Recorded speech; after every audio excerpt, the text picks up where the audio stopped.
Bueno, aunque no lo crean, primero Dios, hoy terminamos soberanía. Por eso es que voy a dar un breve repaso muy ligero de lo que hemos visto. Hablamos de lo que es la soberanía, hablamos de la importancia de estudiar esta palabra y cómo se ha desviado en los púlpitos de hoy. Hablamos de la supremacía de Dios y de los decretos eternos de Dios. Justamente también diferenciamos la soberanía de lo que es del atributo de Dios de omnipotencia. Estudiamos el Salmo 103 para entender un poquito más esa soberanía y ese gobierno de Dios por encima de todo lo creado, cómo Él domina sobre todo. Hablamos también de los títulos que refieren a la soberanía de Dios. Hablamos de Señor, de Rey, de soberano y gobernante. Hablamos también que Dios propiamente no es un título, sino es Dios, describe quién es Dios. Hablamos de los fundamentos de la soberanía y en esto hablamos acerca de su excelencia, de Él como creador, del fin último y la meta de todo, quien preserva todo y los beneficios que nos da, aunque hicimos la aclaración que propiamente eso no justifica la soberanía, pero sí nos hace a nosotros, a los que somos hijos de Dios, todavía más rendidos a Él o siendo más deudores de lo que Él nos da. Diferenciamos igualmente la soberanía del preconocimiento y hablamos de cómo justamente Dios conoce todo. ¿Por qué? Porque lo ha decretado todo. Hablamos de cómo se manifiesta esa soberanía en la creación, en su providencia, esto es en el gobierno de lo inanimado, de la materia, incluso de los seres que no vemos, de los seres creados, de las criaturas irracionales, de los hombres en general y de los hijos. Después hablamos de la soberanía de Dios en la salvación y hablamos de cada uno de las tres personas de la Trinidad y cómo operan en lo que refiere a la salvación, para después hablar justamente de la diferencia de la responsabilidad del ser humano. Y ahí hablamos cómo finalmente el ser humano va a... El que es condenado libremente porque libremente peca, responsable de sus pecados, y quienes son salvados, somos salvados justamente porque Dios obra soberanamente y por su gracia y misericordia es que podemos alcanzar esa salvación. Hablamos de la depravación del hombre, que finalmente es la que nos muestra y nos lleva con toda claridad a la responsabilidad y a que somos justamente condenados por nuestros pecados. Y esa parte la concluimos reiterando la necesidad que tenemos de la gracia de Dios. Finalmente, hablamos del compatibilismo, dimos un poquito más de ejemplos para poder concluir el tema. Y hablamos de la soberanía, cómo conjuga con los males, con las cosas buenas y con las cosas malas, el sufrimiento, el pecado, la tentación. Y finalmente también hablamos de lo que se refiere a la oración. Y después de ello, llegamos a la conclusión de esto. Finalmente, concluimos cómo Dios finalmente es soberano y Dios hizo todo para sí mismo. Y cómo la soberanía debería de provocar justamente esa humillación en nosotros. Si murmurásemos, si criticáramos a Dios, finalmente son pecados. Pablo, oyendo de la mano de Pablo, vimos cómo derrumba todas las críticas que se pudieran hacer contra la justicia de Dios y cómo la soberanía y la condenación de los pecadores nunca va a implicar la injusticia de Dios, porque Dios puede ser, más bien siempre va a ser justo, y fuera de esa justicia podemos encontrar injusticia o misericordia. Nunca Dios va a aplicar injusticia. Todo ser humano va a recibir misericordia o justicia, no más. Dios no le debe la misericordia a nadie, porque si no, no sería misericordia. Hablamos de cómo aquellos que niegan a la providencia de Dios, niegan el ser de Dios, porque lo despojan de su sabiduría, bondad, compasión, misericordia, justicia y rectitud, que son la gloria de la deidad, que son las palabras de Charnock. Y llegamos a saber o a buscar entender qué actitud debemos de tener frente a la soberanía de Dios. Y hablamos del santo temor, un temor verdadero que nos lleve a los pies de Cristo, no un temor servil, sino un temor reverente. Si bien podemos hablarle a Dios como Padre e incluso hablarle de tú, eso no nos debe de llevar a pensar que somos iguales. Él es Dios y nosotros, francamente, no somos más que gusanos.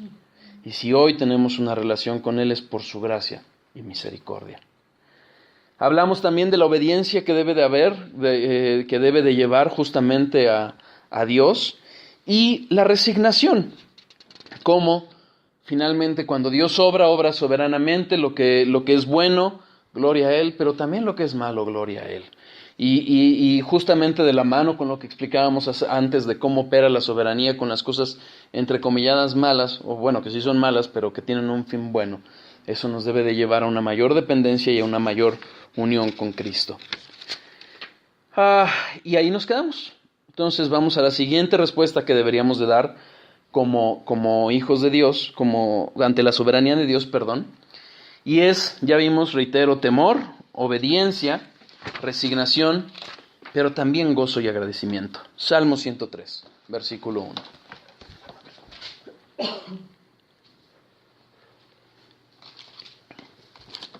Versículos 1 y 2. Bendice alma mía a Jehová, y bendiga todo mi ser su santo nombre. Bendice alma mía a Jehová, y no olvides ninguno de sus beneficios.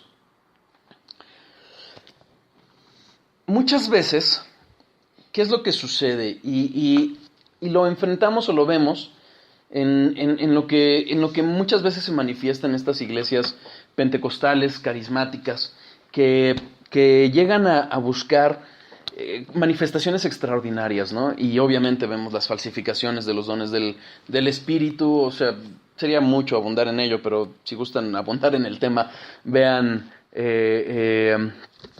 Fuego Extraño de la iglesia Gracia a Vosotros o Grace to You, que es muy recomendable.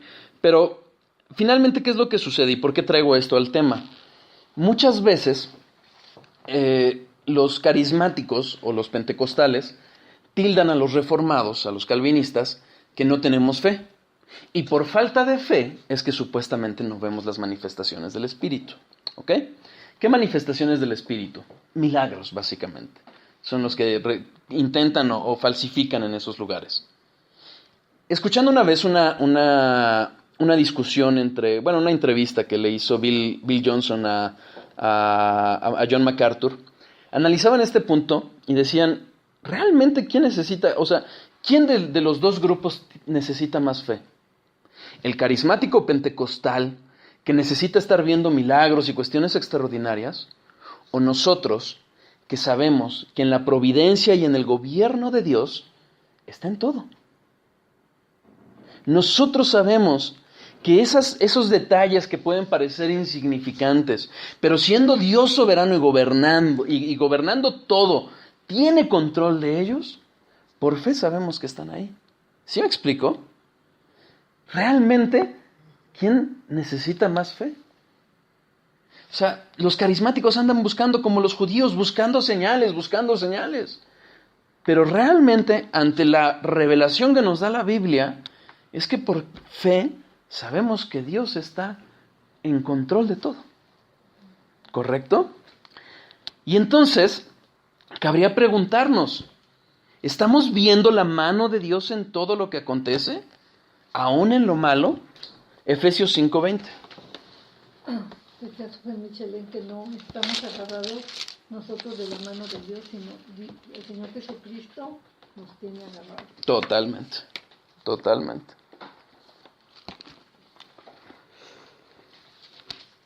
Dando gracias por todo al Dios y Padre, en el nombre de nuestro Señor Jesucristo. Hermanos, si nosotros estamos conscientes y tomamos de la mano lo que hemos visto, de que todo es a bien para los que aman a Dios, aún esas cosas malas, esto debe ser una realidad de nuestras vidas. Debe haber gozo y agradecimiento a Dios. Esa debería de ser la respuesta natural. Cuando nos quejamos ante las circunstancias, nos estamos quejando ante Dios. No sé si han escuchado a alguno que dice, no estoy quejándome contra Dios, nada más es que me molesta el calor o estas personas que se me cruzan o cualquier circunstancia. Hermanos, nos estamos quejando contra Dios. Es murmuración, es queja. Es lo mismo que pasó en el desierto con el pueblo de Dios. Es exactamente lo mismo. No va a haber descanso en nuestras vidas hasta que reconozcamos la mano de Dios en todo, confiando y gozándonos en que todo es para bien, como lo vimos en Romanos 8:28. Fíjense, Filipenses 4:4. Regocijaos en el Señor siempre. Otra vez digo, regocijaos. Conociendo todo lo que es Dios, cuán bueno es Dios, que todavía no entramos ese atributo, pero finalmente lo tocamos hablando de la soberanía. ¿Es esto un mandato? Regocijémonos siempre, en las buenas, en las malas. Esto no implica andar, se murió mi tío, no. Pero realmente un gozo derivado de nuestra intimidad, de nuestra relación profunda con Dios. Por eso vemos aquí, en este versículo, regocijaos en el Señor. Señor, ya lo habíamos hablado cuando vimos los títulos de Dios, es Curios y se refiere justamente en el Dios soberano, en el dueño de todo, y es en ese atributo que debemos de descansar. Por eso es que Pablo pudo escribir este versículo, invitando a una iglesia a regocijarse cuando estaba prisionero. ¿Queda claro? ¿Queda clara esa respuesta que debemos de dar? Otra respuesta que debemos de dar. Debemos de tener una actitud de adoración. Ya lo vimos con Job, ¿recuerdan? Debido a que fue el estudio pasado, vamos a leerlo, Job 1:21.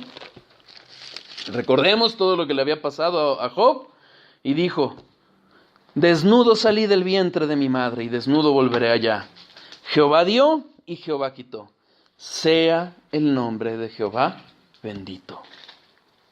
Está bendiciendo a Dios, está alabando a Dios. Si nosotros vemos la realidad de quién es Dios y que Él es soberano y que Él es todopoderoso, podemos entender entonces la reacción de los querubines, de los serafines que están en su presencia. Fíjense, Isaías 6:2.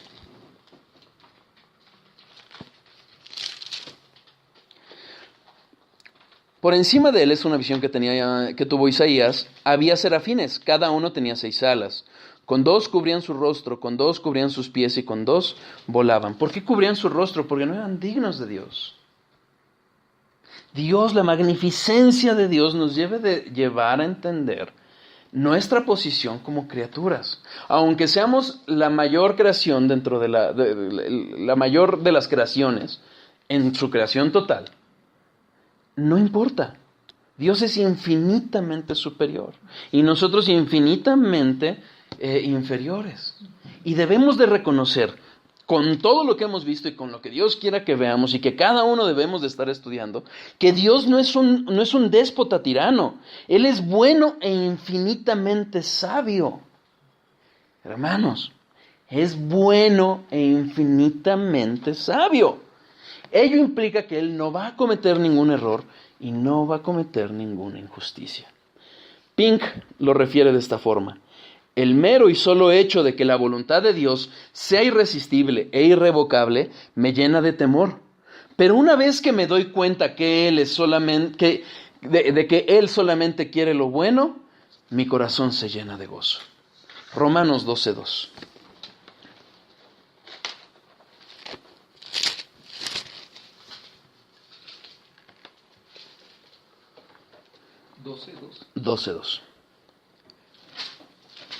Fíjense. No os conforméis a este siglo, sino transformaos por medio de la renovación de vuestro entendimiento, para que comprobéis cuál sea la buena voluntad de Dios, agradable y perfecta. la renovación de nuestro... Este versículo lo hemos tocado alrededor del estudio muchas veces. ¿Cómo se da la renovación de nuestro entendimiento? A través de la palabra, conociendo a Dios.